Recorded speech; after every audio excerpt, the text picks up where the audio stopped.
প্রিয় উপস্থিতি, আজকের এই পঞ্চম জাতীয় যুব কনভেনশনে গুরুত্বপূর্ণ বক্তব্য রাখবেন ইসলামী আন্দোলন বাংলাদেশের সিনিয়র যুগ্ম মহাসচিব মাওলানা গাজী আতাউর রহমান।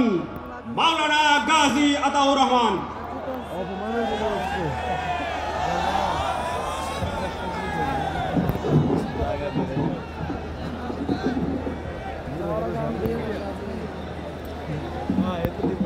আসসালামু আলাইকুম ওয়া রাহমাতুল্লাহি ওয়া বারাকাতুহু। নাহমাদুহু ওয়া নুসাল্লি আলা রাসূলিল কারীম, আম্মা বা'দ। ইসলামী যুব আন্দোলন কর্তৃক আয়োজিত আজকের এই পঞ্চম যুব কনভেনশনের সহযোদ্ধা সভাপতি যুব নেতা নেসার উদ্দিন, আজকের এই কনভেনশনের এই ঐতিহাসিক সোহরাওয়ার্দী উদ্যানের এই যুব সম্মেলনের প্রধান অতিথি বাংলাদেশের গণমানুষের প্রিয় নেতা, আমাদের প্রাণের স্পন্দন ইসলামী আন্দোলন বাংলাদেশের মোহতারাম আমির হযরত পীর শাহ হুজুর চরমনাই, জাতীয় নেতৃবৃন্দ, ইসলামী আন্দোলন বাংলাদেশের কেন্দ্রীয় নেতৃবৃন্দ, অন্যান্য বন্ধু প্রতিম সংগঠনের নেতৃবৃন্দ, প্রিয় সাংবাদিক বন্ধুগণ ও ইসলামী আন্দোলনের প্রাণ শক্তি ইসলামী যুব আন্দোলনের আমার প্রিয় যুবক ভাইরা, আমরা ইতিহাসের একটি জঘন্যতম জালিম শক্তিকে উৎখাত করেছি। এখন আমাদের প্রয়োজন বাংলাদেশটাকে আমাদের যুব শক্তি, আমাদের তরুণ শক্তি এবং আমাদের শান্তিকামী গণমানুষের আকাঙ্ক্ষার আলোকে বাংলাদেশটাকে নতুনভাবে বিনির্মাণ করা। নতুনভাবে বিনির্মাণ করতে হলে আমাদেরকে গোটা জাতিকে, যারা দেশপ্রেমিক, যারা শান্তিকামী, তাদের সবাইকে ভূমিকা পালন করতে হবে। আমরা একটি প্রবণতা লক্ষ্য করেছি, জুলাই বিপ্লবে দুটি পক্ষ শুধু ছিল, একটি ছিল ফ্যাসিবাদী আওয়ামী লীগের পক্ষে আর গোটা দেশ ছিল তাদের বিপক্ষে। কিন্তু 5 আগস্টের পরে ক্ষমতায় কে যাবে এ নিয়ে বিভিন্ন রকম মেরুকরণ হচ্ছে এবং জাতির মধ্যে, রাজনৈতিক সংগঠনগুলোর মধ্যে আমরা বিভিন্ন রকম বিভক্তি দেখতে পাচ্ছি। আমরা পরিষ্কার বলতে চাই, ক্ষমতায় কে যাবে এটা নির্বাচনে জনগণ নির্ধারণ করবে। তবে এটা পরিষ্কার, ফ্যাসিবাদী আওয়ামী লীগ আর ফিরে আসবে না, তাদের সহযোগীরা আবার আসবে না।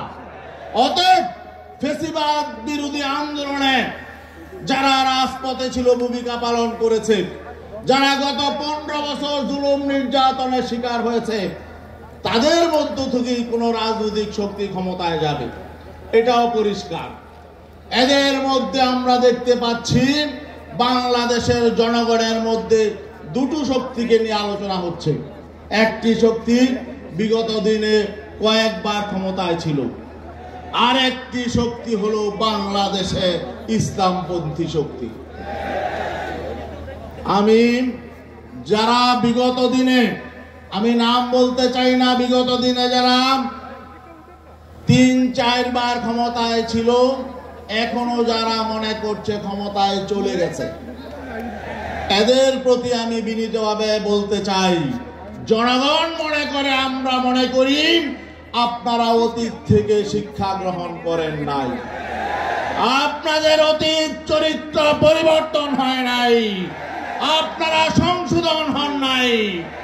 আমরা বিনীতভাবে অনুরোধ জানাচ্ছি, আপনারা সংশোধন হয়ে যান। আপনারা নীতিবাক্য উপর থেকে বলেন, নিচের দিকে আপনাদের কোনো কথা শোনে না। তাহলে আপনারা যারা নিজেদের কর্মীদেরকে নিয়ন্ত্রণ করতে পারেন না, তারা কিভাবে দেশ নিয়ন্ত্রণ করবেন, এটা আমাদের বুঝে আসে না। বর্তমান অন্তর্বর্তীকালীন সরকারকে বলতে চাই, তাদের মধ্যে সিদ্ধান্তহীনতা বিরাজ করছে। আমাদের কাছে মনে হয় তারা পরিকল্পনা করে এগুচ্ছে না।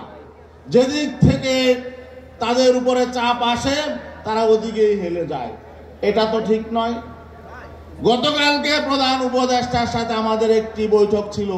তিনি বলেছেন, আপনারা যখন একসাথে বসি রাজনৈতিক দলগুলো আমি শক্তি পাই, আবার পাশে না থাকলে মাঝে মধ্যে একাকিত্ব অনুভব করি, আমি একা হয়ে যাই।